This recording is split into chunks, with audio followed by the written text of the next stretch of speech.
सत्य समाचार, तटस्थ समाचार, समाज बदल्ने हाम्रो अभियान। नमस्कार, यो हो टाइम्स समाचार। म वीरेन्द्र मन सुरु गरौं 1313 जनामा कोरोना संक्रमणको पुष्टि सम्बन्धी प्रसंगबाट।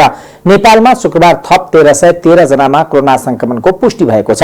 देशका विभिन्न स्थानमा गरिएको परीक्षणका क्रममा 453 महिला र 860 पुरुष गरी थप 1313 जनामा कोरोना संक्रमणको पुष्टि भएको हो। शुक्रबार काठमाडौँ उपत्यकामा थप 645 जनामा कोरोना देखिएको छ। स्वास्थ्य मन्त्रालयका अनुसार काठमाडौँमा 189 महिला र 314 पुरुष गरी 503 जना, भक्तपुरमा 20 महिला र 31 पुरुष गरी 51 जना, ललितपुरमा 45 महिला र 46 पुरुष गरी 91 जना रहेका छन्। यो सँगै नेपालमा कोरोना संक्रमितको संख्या 70,614 पुगेको छ। त्यस्तै कोरोनाका कारण नेपालमा थप 6 जनाको मृत्यु भएको छ। यो सँगै नेपालमा कोरोनाबाट मृत्यु हुनेको संख्या 459 पुगेको छ। हाल सक्रिय संक्रमितको संख्या 18,289 जना रहेका छन्। शुक्रबार 1455 जना डिस्चार्ज भएका छन्। यो सँगै नेपालमा कोरोना निको हुनेको संख्या 51,866 जना पुगेको स्वास्थ्य मन्त्रालयका प्रवक्ता डाक्टर जागेश्वर गौतमले जानकारी दिनुभयो। 18,289 संस्थागत आइसोलेसनमा रहनुभएका व्यक्तिहरूको संख्या 8,237, प्रदेश अनुसार प्रदेश 1 मा 143, प्रदेश 2 मा 1168, बागमती प्रदेशमा 5,150, गण्डकी प्रदेशमा 631, प्रदेश 5 मा 426, कर्णाली प्रदेशमा 284 र सुदूरपश्चिम प्रदेशमा 435 जना हुनुहुन्छ। यसैगरी होम आइसोलेसनमा रहनुभएका व्यक्तिहरूको संख्या प्रदेश 1 मा 1,438, प्रदेश 2 मा 537, बागमती प्रदेशमा 5,593, गण्डकी प्रदेशमा 360, प्रदेश 5 मा 1,698, कर्णाली प्रदेशमा 227 र सुदूरपश्चिम प्रदेशमा 179 जना गरी जम्मा 10,052 हुनुहुन्छ। नेपालमा आजको पीसीआर 12,262 गरी जम्मा 9,68,185 परीक्षण भएको छ। गत 24 घण्टामा नयाँ संक्रमितको संख्या 1,313 छ। क्वारेन्टाइनमा रहनुभएका व्यक्तिहरूको संख्या 6,464 रहेको छ।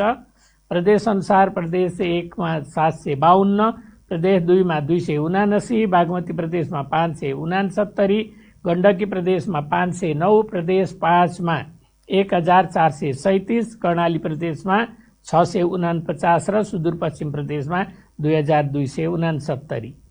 कोभिड-19बाट संक्रमण मुक्त भई 24 घण्टामा डिस्चार्ज हुनुहुनेहरूको संख्या 1455 छ। आजसम्म डिस्चार्ज हुनुहुने 51,866 र प्रदेश अनुसार प्रदेश 1 मा 4,717, 2 मा 12,873, बागमती प्रदेशमा 13,916, गण्डकी प्रदेशमा 3,024, प्रदेश 5 मा 8,073, कर्णाली प्रदेशमा 2,818 र सुदूरपश्चिम प्रदेशमा 6,445 जना। कोभिड-19बाट संक्रमण मुक्त हुने दर 73.4 छ। हाल क्वारेन्टाइनमा 6,464 जना रहेका छन्। त्यस्तै होम आइसोलेसनमा 10,052 जना रहेका छन् भने संस्थागत आइसोलेसनमा 8,237 जना रहेका छन्। त्यस्तै हालसम्म 9,68,185 वटा पीसीआर भएको मन्त्रालयले जनाएको छ। लगातार 3 दिनदेखिको वर्षाका कारण धनुषाका अधिकांश ठाउँहरू जलमग्न भएका छन्। बुधबारदेखि भइरहेको लगातारको वर्षाका कारण जनकपुर उपमहानगरपालिकाका प्राय सबै वाडाका अधिकांश घरहरूमा पानी प्रवेश गरेको छ भने मूल सडकमा समेत 2 फिटसम्म पानी जमेको छ। सर्वसाधारणलाई आवत जावतमा पनि समस्या उत्पन्न भएको छ। जनकपुर धाम उपमहानगरपालिकाका मुसरी टोल, सरस्वती नगर, मिथिला नगर, आनन्द नगर, बलवा टोल, बसहिया, सोनापाडा, धत्ता टोल लगायतका स्थानहरूमा पानी जमेको छ। त्यस्तै लगातारको वर्षाका कारण यहाँका सरकारी कार्यालयहरू, राष्ट्रिय समाचार समिति, आन्तरिक राजस्व कार्यालय, हुलाक सडक, हुलाक कार्यालय, परिवार नियोजन संघ, महिला विकास केन्द्र, वन निर्देशनालय लगायतका परिसर जलमग्न भएका छन्। सडकमा कालोपत्रे र पेटी निर्माणको क्रममा ढलमा ईटा, गिट्टी र बालुवा पसेका कारण पानीको निकास अवरुद्ध भएको हो। मुख्यमन्त्री तथा मन्त्री परिषदको कार्यालय, प्रदेश सभा भवन, प्रादेशिक अस्पताल, रेड क्रस सोसाइटी, 12 बिघा मैदान, रामानन्द चौक लगायतका स्थानहरू समेत जलमग्न भएका छन्। यता महोत्तरीको सदरमुकाम जलेश्वर बजारको मुख्य चोक र सरकारी कार्यालयमा समेत पानी जमेको छ। जलेश्वर स्थित नापी कार्यालय, मालपोत कार्यालय, लोक सेवा आयोगको कार्यालय, जिल्ला प्रशासन कार्यालय लगायतका स्थानहरूमा पानी जमेको छ।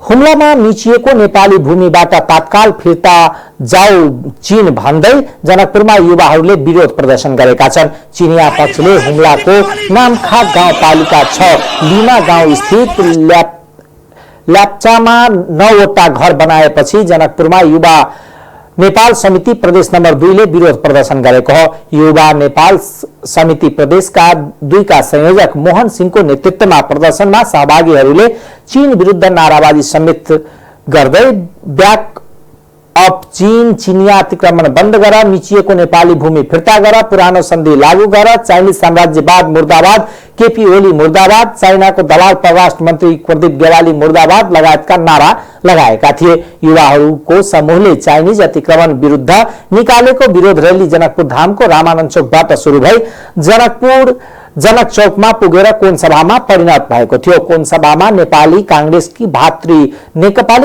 भातृ संगठन तरुण दल धनुषाका उपाध्यक्ष राकेश विक्रम शाहले चाइनिज अतिक्रमण विरुद्ध नेपाल सरकार समेत मौन रहेको समयमा चाइनिज साम्राज्यवाद विरुद्ध आफूहरू विरोध प्रदर्शन गर्न बाध्य हुनु परेको बताउनुभयो। उहाँले भारत तर्फबाट होस् वा चीन तर्फबाट नेपाली भूमिको अतिक्रमण विरुद्ध आवाज उठाउन हामी सदैव तयार रहेको बताउनुभयो। त्यस्तै अर्का युवा सुशील कर्णले नेपाली भूमि अतिक्रमण भइरहँदा समेत सरकारले त्यसको विरोध गर्नुको साथो उल्टै अनभिज्ञता प्रकट गर्नु लज्जास्पद रहेको बताउनुभयो।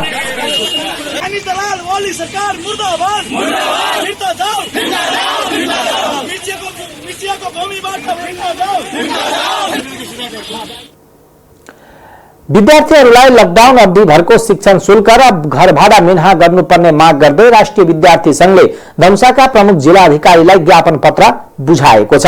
राष्ट्रिय विद्यार्थी संघका केन्द्रीय सदस्य रोशन मिश्रको नेतृत्वमा जिल्ला प्रशासन कार्यालय पुगेका विद्यार्थी नेताहरूले प्रमुख जिल्ला अधिकारी प्रेम प्रसाद भट्टराई समक्ष ज्ञापन पत्र बुझाएका हुन्।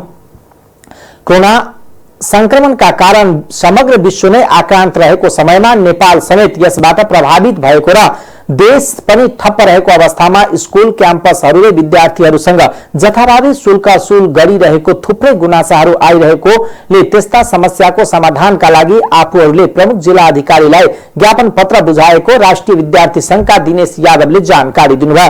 विद्यार्थीका अभिभावकहरू समेत अहिलेको अवस्थामा चारैतिरबाट मारमा परेको र त्यस विकट परिस्थितिमा सबैजना आफ्नो गाउँ फर्केको हुनाले उनीहरूलाई लकडाउन अवधिभरको घर भाडा समेत मिन्हाका लागि पहल गरिदिन संघले प्रशासनसँग आग्रह गरेको छ। राष्ट्रिय विद्यार्थी संघका केन्द्रीय सदस्य रोशन मिश्रको नेतृत्वमा ज्ञापन पत्र बुझाउन पुगेका टोलीमा संघका जिल्ला सचिव शिवशंकर यादव, विद्यार्थी नेता दिनेश यादव र इजाज अंसारीको समेत उपस्थिति रहेको थियो। जनता समाजवादी पार्टी जसपाका वरिष्ठ नेता एवं धनुषा क्षेत्र नम्बर 3 का सांसद राजेन्द्र महतोले जनकपुर धाम उपमहानगरपालिकालाई 2वटा पानी टंकी प्रदान गरेका छन्। स्थानीय पूर्वाधार विकास साझेदार कार्यक्रमबाट उहाँले उपमहानगरपालिकालाई उक्त टंकी प्रदान गर्नुभयो। स्थानीय पूर्वाधार विकास साझेदार कार्यक्रम अन्तर्गत 50 लाख र जनकपुर उपमहानगरपालिकाको 10 लाख गरी संयुक्त लगानीमा उक्त टंकी खरिद गरिएको महतोका सचिवालयले जानकारी दिएको छ। सडकमा जमेका धुलो सफा गर्नका लागि आगी लागि नियन्त्रणमा लिन सो ट्याङ्की खरिद गरिएको उहाँले बताउनुभयो। सोही क्रममा महतोले जनकपुर उपमहानगरपालिकालाई यसअघि ब्रुमर प्रदान गरेका थिए। जनकपुर धाममा एक बिहान फालिएको अवस्थामा एक नवजात शिशु मृत अवस्थामा फेला परेको छ।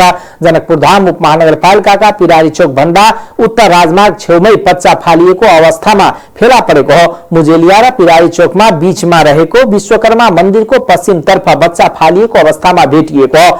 बच्चाको हात खुट्टा कुकुरले खाएको अवस्थामा सडकबाट आवत जावत गर्ने स्थानीयले देखेपछि प्रहरीलाई खबर गरिएको हो। वाडा प्रहरी कार्यालय मुजेलियाका अनुसार बच्चा तात्कालै फालिएको अवस्थामा भेटिएको छ। नाभि लागेकै अवस्थामा बच्चा भेटिएको हो। बच्चा कसले फालेर भागेको हुन सक्ने अनुमान जिल्ला प्रहरीले गरेको छ। बच्चा छोरा रहेको र ती बच्चालाई कसले किन फालेको भन्ने विषयमा अनुसन्धान सुरु गरिएको प्रहरीले जनाएको छ। यता स्थानीयहरूले भने अवैध सम्बन्धद्वारा बच्चा जन्मिएपछि फालिएको हुन सक्ने अनुमान गरेका छन्। प्रहरीले बच्चाको मुचुल्का उठाएर पोस्टमार्टमका लागि जनकपुर प्रादेशिक अस्पतालमा पठाएको छ। वीरगंज स्थित नारायणी अस्पतालको प्रयोगशालामा गरिएको पीसीआर परीक्षणमा थप 15 जनामा कोरोना संक्रमणको पुष्टि भएको छ। 125 जनाको स्वाब परीक्षण गर्दा पर्साको 11, बाराका 4 जना गरी 15 जनाको बिहिबार राति गरिएको परीक्षणमा संक्रमण देखिएको हो। पर्साका थपिएका 11 जना संक्रमित मध्ये वीरगंज महानगरपालिका 10 जना, छिपहर माई गाउँपालिकाका 1 जना महिला रहेको नारायणी अस्पतालका प्रवक्ता डाक्टर अतुलेश चौरसियाले जानकारी दिनुभयो। वीरगंज महानगरपालिका को वार्ड नंबर 6, 14, 15, 16 र 26 का एक जना रहेका छन् भने वार्ड नंबर 10 का 2 जना र वार्ड नंबर 29 का 3 जनामा पनि संक्रमणको पुष्टि भएको डाक्टर चौरसियाले बताउनुभयो। त्यस्तै बाराका पचरौता नगरपालिका वार्ड नंबर 3 का 1 जनामा संक्रमण देखिएको छ। सिमरनगढ नगरपालिकाको वार्ड नंबर 4 का 1 जना संक्रमित भएका छन् भने आदर्श कोतवाल वार्ड नंबर 5 का 2 जना संक्रमणको पुष्टि भएको हो। पर जसमा पर्साका 103 जनाको स्वाब नमूना परीक्षण गर्दा 11 जनामा संक्रमणको पुष्टि भएको छ भने बाराका 22 जनाको पीसीआर परीक्षणमा 4 जनामा देखिएको उहाँको भनाइ छ। कोरोना संक्रमणबाट पर्सामा थप 1 को मृत्यु भएको छ। पर्साको पोखरिया नगरपालिका 1 निवासी 77 वर्षीय संक्रमित पुरुषको वीरगंजमा रहेको नेशनल मेडिकल कलेज अस्थायी कोरोना विशेष अस्पतालमा उपचारको क्रममा बिहिबार राति 8:30 बजे मृत्यु भएको छ। सरकारले एसिड सम्बन्धी कसुर नियन्त्रण गर्न अध्यादेश मार्फत नयाँ कानून ल्याउन तयारी गरेको छ। बिहिबार बसेको मन्त्री परिषद बैठकले तेजाब सम्बन्धी अध्यादेश पारित गर्दै राष्ट्रपति समक्ष सिफारिस गर्ने निर्णय गरिसकेको छ।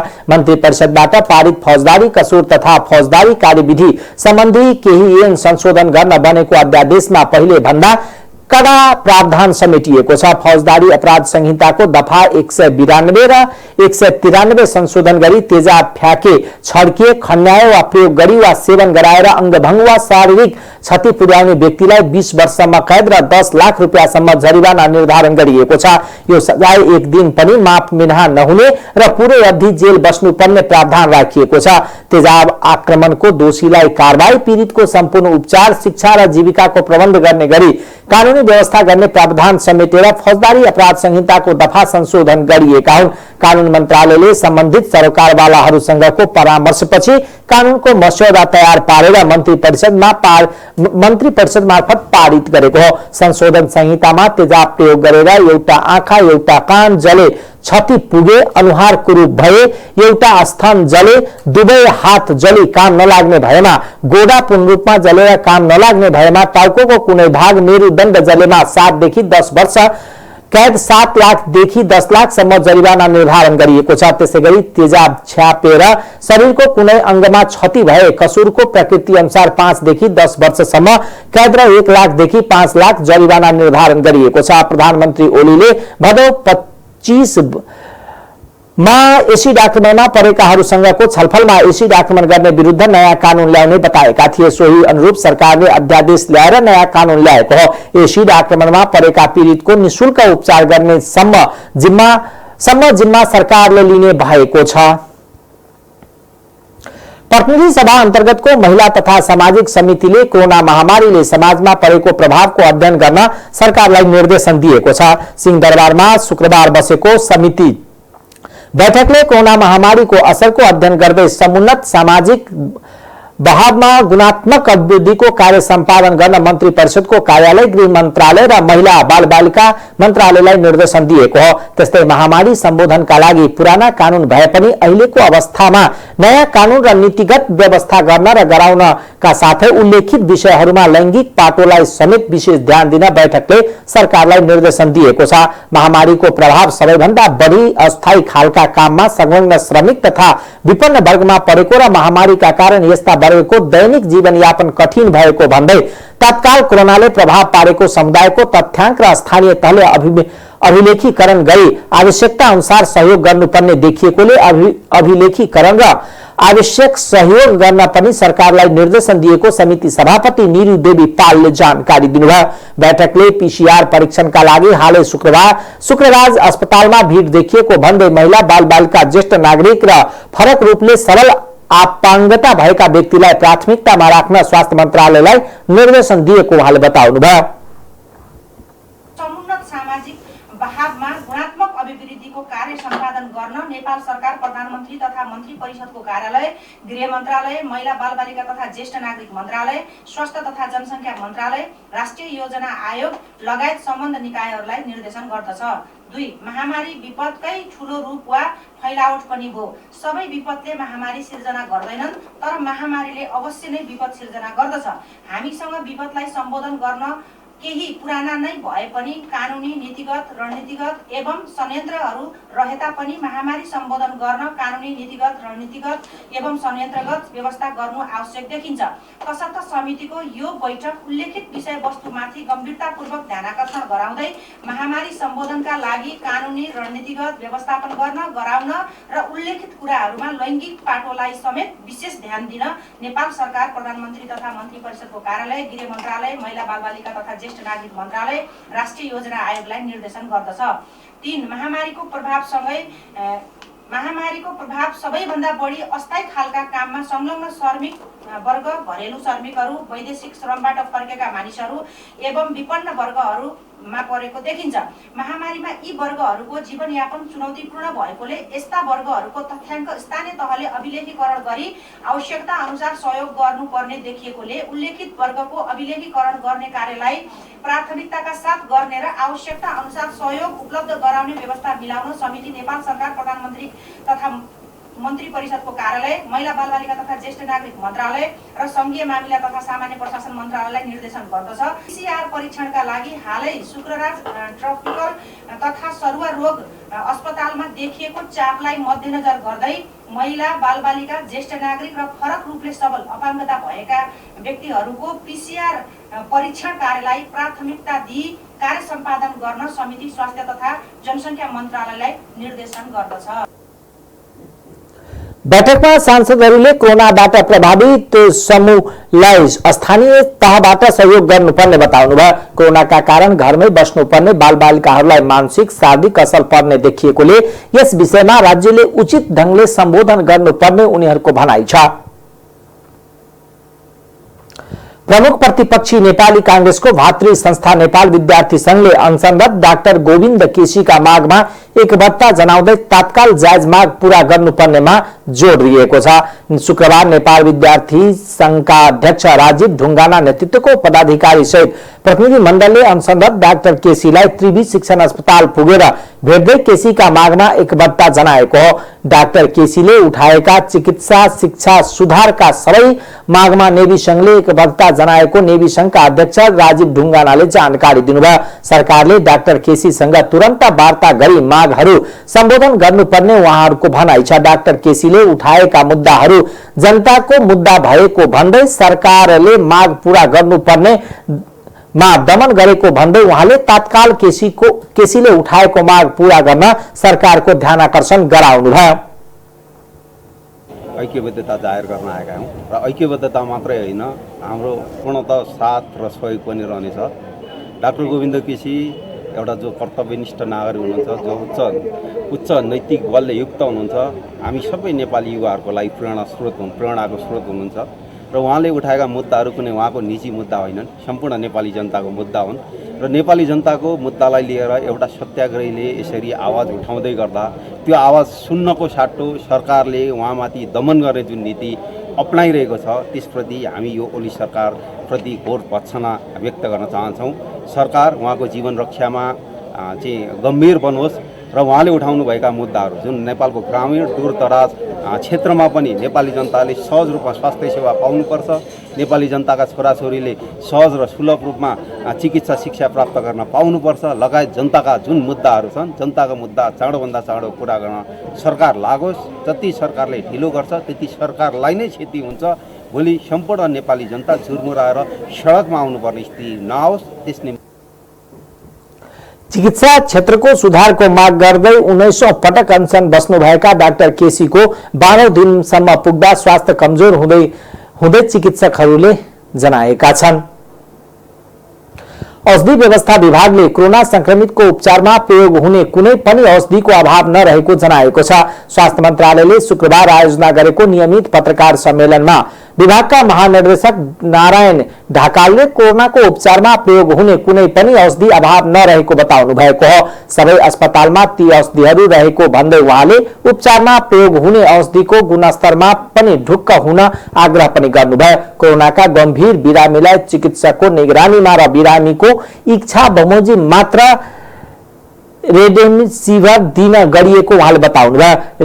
रेमडेसिभिर सरकारले तोकेको अस्पतालमा निशुल्क पाइने जानकारी दिँदै उहाँले रेमडेसिभिरको प्रयोगले कोरोनाका जटिल बिरामीमा थप केही समस्या देखिएमा विभागमा जानकारी गर्न आग्रह गर्नुभयो। कालोबजारी भयो, बिरामीले पाएनन् आदि गुनासाहरू हामीले सुनिआएका थियौँ र त्यो चाहिँ विषयमा म थोरै केही यहाँहरूलाई स्पष्ट पार्न चाहन्छु। प्रथमतः यो कोभिड-19 रोग लागेको उपचारको लागि रेमडेसिभिर भन्ने औषधि केही उपयोगी रहेको भनेर चाहिँ प्रचलनमा ल्याइएको हो र यसलाई अहिले क्लिनिकल ट्रायल अन्तर्गत प्रयोगमा ल्याइएको छ र यो निश्चित चाहिँ उपचारकै रूपमा यसलाई चाहिँ अहिलेसम्म पनि हामीले मानिआएका छैनौँ। यो कुरामा हामी सबै स्पष्ट हुनुपर्दछ र यो यदि उपचार गर्दा यसले चाहिँ फाइदा भयो र यो रोगको उपचारको लागि उपयोगी भयो, क्लिनिकल ट्रायलबाट चाहिँ यो पत्ता लागेर चाहिँ यसलाई प्रमाणित भयो भने मात्रै हामीले यो कोभिडको उपचार हो र यो औषधि हो भनेर चाहिँ भन्नुपर्ने हुन्छ।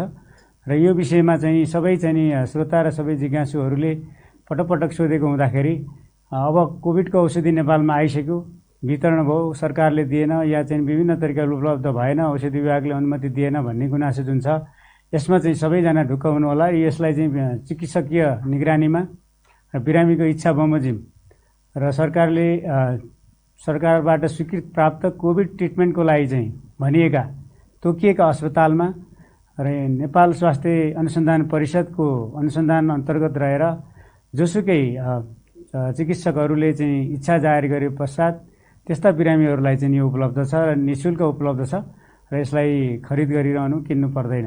यो पहिलो कुरा यहाँहरूलाई मैले सम्पूर्णलाई जानकारी गर्न चाहन्छु। र यो औषधि अहिले मात्र अस्पतालको धेरै समय अस्पताल बस्ने बिरामीहरूलाई चाहिँ केही कम समयमा नै अस्पतालबाट चाहिँ डिस्चार्ज हुन सक्ने फाइदा देखिएको हुँदा यसलाई प्रचलनमा ल्याइएको छ। निश्चिन्त भएर चाहिँ सबै जनमानसलाई म के भन्न चाहन्छु भन्दाखेरि औषधिको अभाव छैन।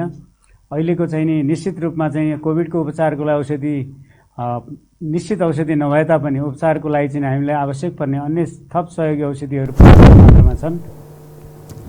महानिर्देशक ढकालले क्लिनिकल ट्रायलको रूपमा रहेको प्रमाणित भइ नसकेको औषधिलाई औषधि व्यवस्था विभागले अनुमति नदिएको र बजारमा पनि नपाइएको भन्ने गुनासो गर्नु उचित नभएको जिकिर गर्नुभयो। संयुक्त धार्मिक संगठन संघर्ष समितिले देशभरि धार्मिक स्थानहरूमा गरिएको निषेधाज्ञा हटाउन माग गरेको छ। शुक्रबार काठमाडौँमा पत्रकार सम्मेलन गर्दै समितिले सरकारले धार्मिक स्थानहरूमा लगाएको निषेधाज्ञा नहटाए कडा कदम चाल्न बाध्य हुने चेतावनी पनि दिएको छ। संघर्ष समितिले जनताले धर्म, संस्कृति, सभ्यता, पूजा अर्चना, न्यास र ध्यान गर्न पाउनुपर्ने बताउँदै अविलम्ब देशभरका धार्मिक स्थानहरू खुल्ला गर्नुपर्ने माग गरेको छ। त्यस्तै समितिले यही असोज 1 गते पशुपति क्षेत्रको भुवनेश्वर मन्दिर प्राङ्गणमा पशुपतिनाथ मन्दिर खोल्नुपर्छ भन्ने माग राख्दै भजन गरेर बसेका भक्तहरूलाई प्रहरी हस्तक्षेप गरी लाठी चार्ज गरेकोमा सरकारको घोर भर्त्सना गरेको छ। कार्यक्रममा सनातन संस्कृति समाज नेपालका अध्यक्ष हरिबोल भट्टराईले धार्मिक स्थानहरूमा निषेधाज्ञा र नियन्त्रण गर्न नहुने बताउँदै नियमित र व्यवस्थित गर्नुपर्नेमा जोड दिनुभयो। उहाँले पूजा अर्चनामा लगाइएको बन्देज तत्काल खुला गरी जनताको धार्मिक अवस्था अनुसार पूजा गर्न पाउने संवैधानिक धार्मिक स्वतन्त्रताको रक्षा गर्न कार्य सहज बनाउन सरकारको ध्यान आकर्षण गराउनुभयो। गरेपछि अहिले सनातन धर्म जुन छ यो हिन्दू धर्म जो छ सनातन वैदिक धर्मबाट च्युत गरेर अहिले धर्मनिरपेक्षता ल्याइयो। धर्मनिरपेक्षता ल्याइयो कसको इसारामा ल्याइयो त भन्दाखेरि यो देशलाई चाहिँ विखण्डन गरेर यो देशलाई समाप्त पार्नलाई उद्यत हुने तत्त्वहरू जुन छन् क्रिश्चियनहरूको धर्मलाई फैलाउनका लागि यो धर्म चाहिँ यहाँ चाहिँ यसरी हाम्रो धर्मलाई सिद्ध्याउने काम गरियो। जबकि क्रिश्चियनहरू आफ्ना आफ्ना धर्महरूमा राजनीतिको आधार पनि आफू आफूले शपथ ग्रहण गर्छन् भन्ने कुरो अघि नै चाहिँ हाम्रो विष्णुजीले भन्नुभयो कि चाहिँ राष्ट्रपतिले पनि जित्दाखेरि वा चाहिँ प्रधानमन्त्रीले जित्दाखेरि त्यहाँ चाहिँ के गर्छन् त भन्दाखेरि त्यहाँ शपथ ग्रहण गर्छन्, क्रिश्चियन धर्मकै उसमा शपथ ग्रहण गर्छन्। जबकि उनीहरू संयुक्त संघर्ष समितिमा विभिन्न 22 धार्मिक संघ संस्थाहरू आबद्ध छन्, जसमा सनातन संस्कृति समाज नेपाल, विश्व हिन्दू महासंघ राष्ट्रिय समिति, विश्व हिन्दू महासंघ नेपाल, विश्व हिन्दू परिषद, कोरोना आतंक विरुद्धको अभियान लगायतका छन्। अब आर्थिक समाचार।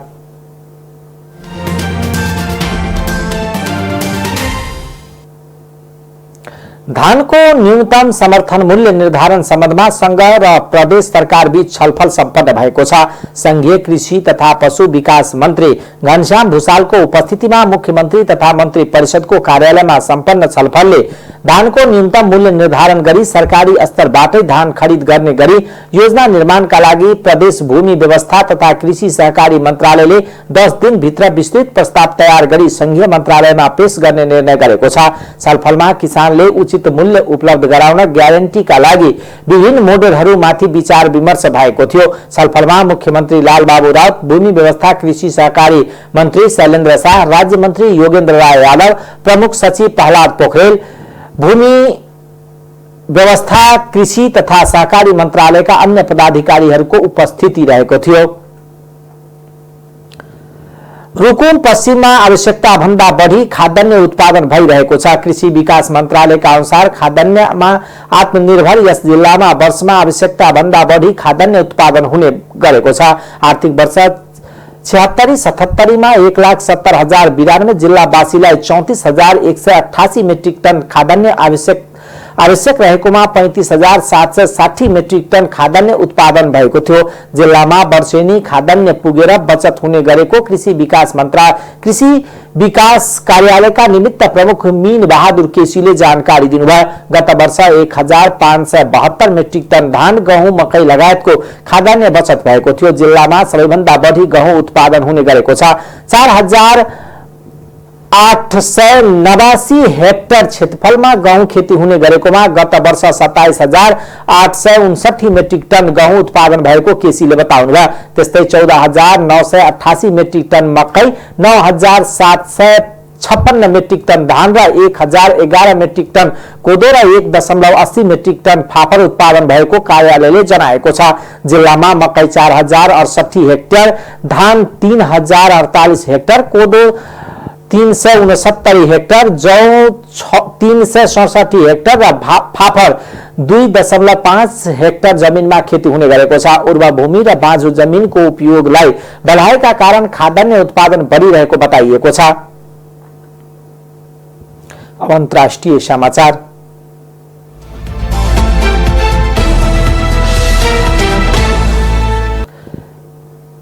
कृषि विधेयकको विरोधमा भारतमा देशभरका किसानहरू आज आन्दोलित भएका छन्। उनीहरूले आज एक दिन भारत बन्दको आह्वान गरेको छ। दुवै आह्वान गरेका थिए। दुवै सदनबाट पारित भइसकेको यो विधेयकको विरोधमा किसानहरूले भारतभर चक्काजाम गरी प्रदर्शनमा उत्रेका छन्। भारतीय किसान आन्दोलन समन्वय समितिको अगुवाईमा किसानहरू आन्दोलनमा उत्रिएका हुन्। यो समितिका किसानहरूका विभिन्न 12 संगठन सामेल छन्। यी संगठनहरू कुनै पनि राजनीतिक दलसँग सम्बन्ध नरहेको बताइन्छ। उत्तर प्रदेश, मध्य प्रदेश, कर्नाटक, तमिलनाडु, पञ्जाब र हरियाणामा किसान संगठनको प्रभाव धेरै छ। सरकारले कृषि विधेयकलाई किसानको हितैषी भनेको छ र यसबाट किसानहरूको आय बढ्ने दाबी गरेको छ। तर किसान संगठनहरूले भने यो विधेयकले कृषि क्षेत्रलाई कार्पोरेट को हातमा सोपिने भन्दै विरोध जनाएका छन्। भारतीय किसानहरूको आन्दोलनको प्रभाव सबैभन्दा धेरै पंजाब र हरियानामा परेको छ।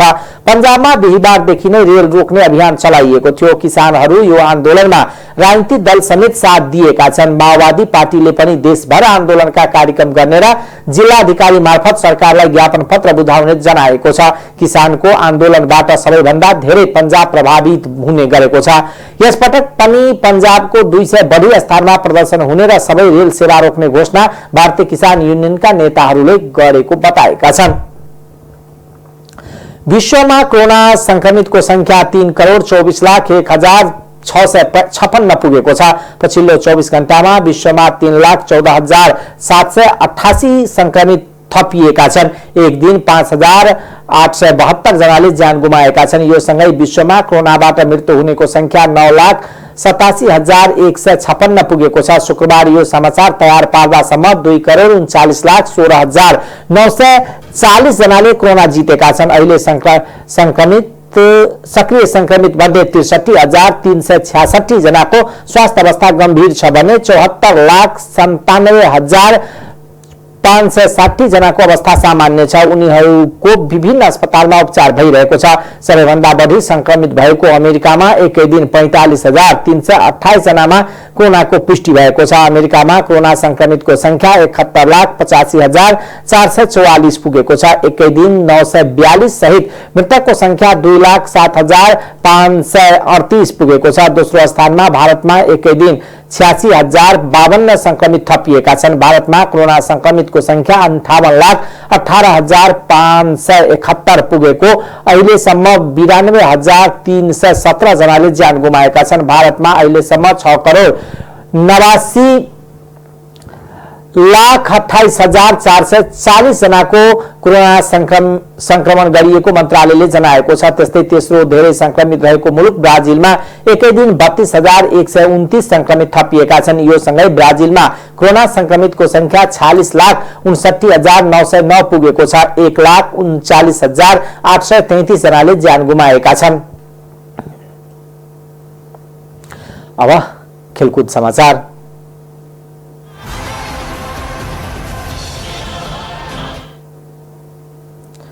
इंडियन प्रीमियर लीग आईपीएल अंतर्गत गए राति संपन्न खेलमा किंग इलेभेन्स पंजाबका सामु रोयल च्यालेन्ज बेंगलोर आरसीबी निधि साबित भयो। उसले पंजाबसँग 97 रनको करारी पराजय सामना गर्नु पर्यो। आरसीबी का कप्तान विराट कोहली को कमजोर प्रदर्शनले गर्दा बंगलोरले यो नतिजा बेहोर्नु परेको थियो। उनैले पंजाबका कप्तान केएल रावललाई 2 पटक जीवन दान दिएपछि आरसीबी का अगाडि चुनौतीको पहाड खडा भएको थियो। पंजाबका कप्तान रावलले 69 बलमा 7 छक्का र 14 चौकाको मद्दतले 132 रन बनाएर जितको बलियो आधार बनाएका थिए। एकपछि अर्को विकेट झार्दै जाने क्रममा 17 ओभरमै सबै विकेट गुमाउँदै उसको खातामा मात्र 109 रन भयो। Aaron French 20, Eddie Wills 28, Washington सुन्दरनले 30 र शिवम दुबेले 12 रन बनाउनु बाहेक अरु कसैले दोहोरो अंकको रन जोड्न सकेन। पंजाबका लागि रवि विश्वनी र मुरुगान अश्वनीले 3-3 विकेट लिएका थिए। अब मौसम समाचार। प्रदेश 2 सहित देशभर बुधबारदेखि सुरु भएको वर्षा अझै जारी छ। जल तथा मौसम विज्ञान विभागको पूर्वानुमान महाशाखाका अनुसार दिनभर वर्षा जारी रहनेछन् भने शनिबारबाट भने मौसममा क्रमिक सुधार हुँदै जानेछ। मौसमविद प्रतिभा मानन्दरले भन्नुभयो, आज देशभरि नै वर्षा हुन्छ। एकछिन रोकिने र फेरि पानी पर्ने क्रम चलिरहन्छ। केही स्थानमा अति भारी वर्षाको सम्भावना पनि छ। हाल देशभर सामान्यदेखि पूर्ण बदली रही धेरै स्थानमा हल्कादेखि मध्यम वर्षा भइरहेको छ। प्रदेश नम्बर 1, प्रदेश नम्बर 2 बागमती प्रदेश, गण्डकी प्रदेश, प्रदेश 5 कर्णाली प्रदेशका 1-2 स्थानमा अति भारी वर्षा भइरहेको छ। काठमाडौँमा 60.5 मिलिमिटर वर्षा रेकर्ड भएको मौसमविद मानन्दरले जानकारी दिनुभयो। अन्य स्थानको अद्यावधिक विवरण भने आउन बाँकी रहेको मौसमविद मानन्दरले बताउनुभयो। नेपालमा मनसुनको बहिर्गमनको औसत मिति सेप्टेम्बर 23 रहे पनि यस वर्षको मनसुन अहिलेसम्म सक्रिय रहेको छ। त्यसैले नेपालबाट मनसुन बाहिरिने अझै केही दिन लाग्ने मौसम विज्ञान विभागले जनाएको छ। टाइम समाचार अहिलेको लागि यति नै। हेर्दै गर्नुहोला टाइम्स टेलिभिजन। नमस्कार।